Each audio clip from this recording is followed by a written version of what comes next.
El libro de Salmos es una colección de 150 poemas hebreos antiguos, canciones y oraciones provenientes de todos los periodos de la historia de Israel.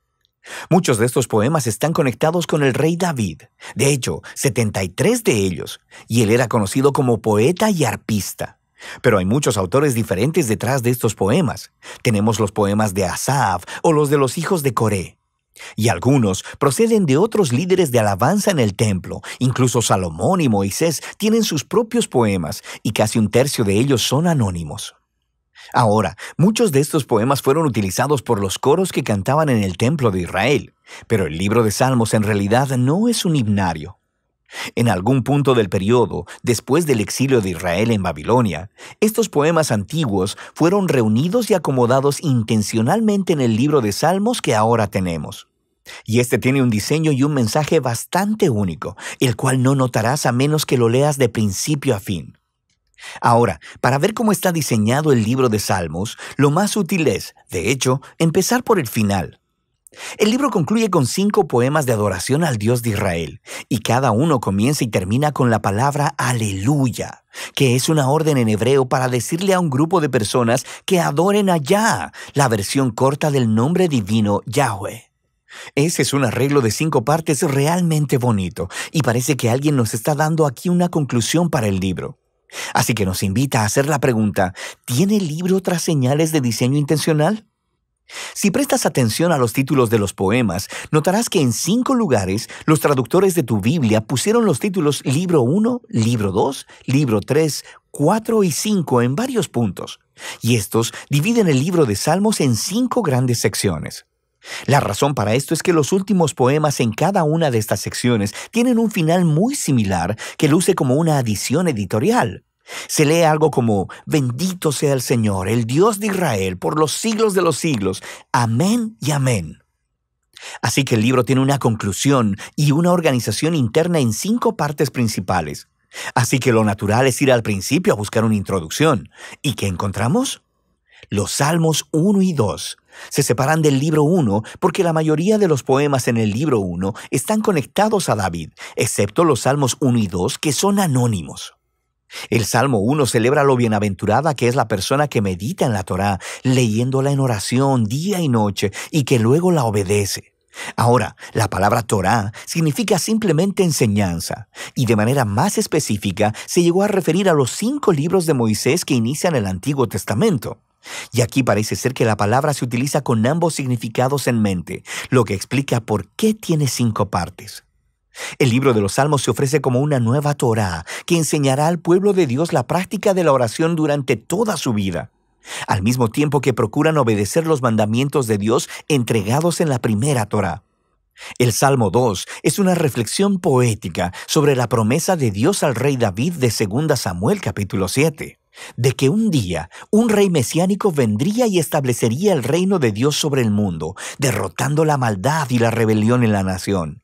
El Salmo 2 concluye diciendo que todos aquellos que se refugian en el rey mesiánico serán bienaventurados, precisamente la palabra que se utiliza para iniciar el Salmo 1.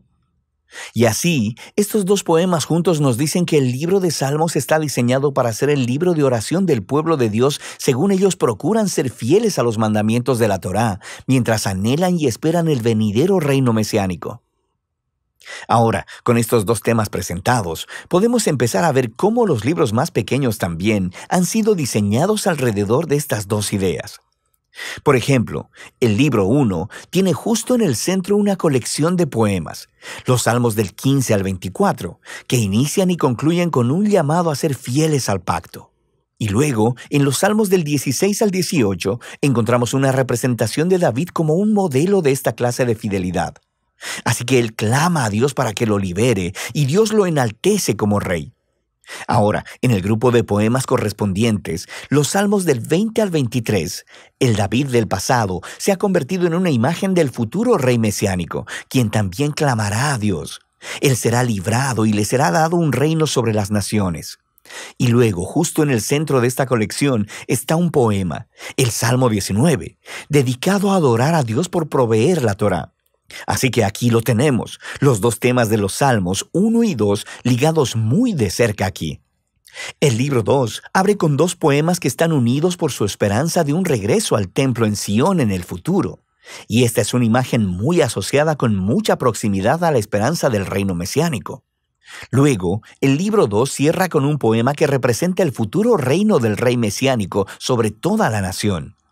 Este poema es realmente asombroso porque hace eco de todos estos otros pasajes de los profetas acerca del reino mesiánico. Y concluye diciendo que este rey traerá el cumplimiento de la antigua promesa de Dios a Abraham sobre traer bendición de Dios a todas las naciones. El libro 3 también concluye con un poema que reflexiona sobre la promesa de Dios a David, pero esta vez a la luz del exilio de Israel. Así que el poeta recuerda cómo Dios dijo que nunca abandonaría al linaje de David, pero ahora está observando la rebelión de Israel, su resultado, la destrucción, el exilio y la decadencia del linaje de David. Así que el poeta termina pidiéndole a Dios que nunca olvide su promesa a David. El libro 4 está diseñado a responder a esta crisis del exilio. Así que el poema inicial nos regresa a las raíces de Israel con la oración de Moisés, y el autor hace lo que Moisés hizo en el monte Sinaí después del incidente del becerro de oro: clamar al Señor por su misericordia.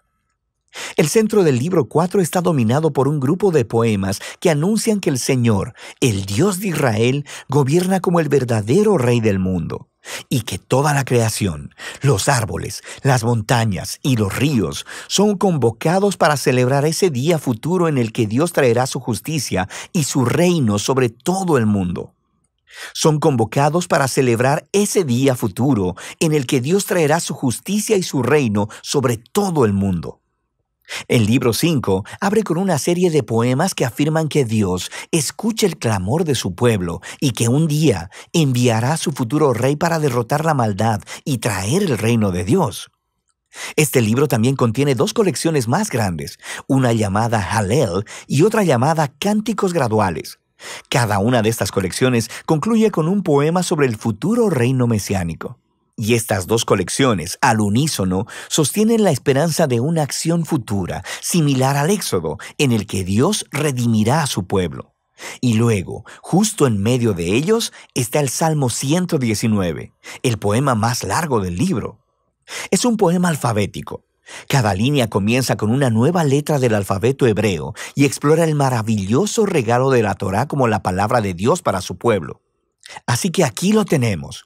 Los temas del Salmo 1 y 2, Torá y Mesías, combinados juntos en el libro 5, lo que nos lleva de vuelta a esa conclusión de los 5 poemas. En el poema central, el Salmo 148, toda la creación es convocada para adorar al Dios de Israel, porque, citando textualmente, Él ha exaltado un cuerno para su pueblo. El cuerno es una metáfora de un cuerno de toro levantado en señal de victoria. Y esta imagen hace eco de la misma imagen usada en el cántico de Ana en Samuel capítulo 1, pero también al Salmo 132. El cuerno es un símbolo del futuro rey mesiánico y de su victoria sobre el mal, y es una conclusión apropiada para este asombroso libro. Ahora, aquí hay otra cosa que probablemente pasarás de largo si no lees el libro en orden.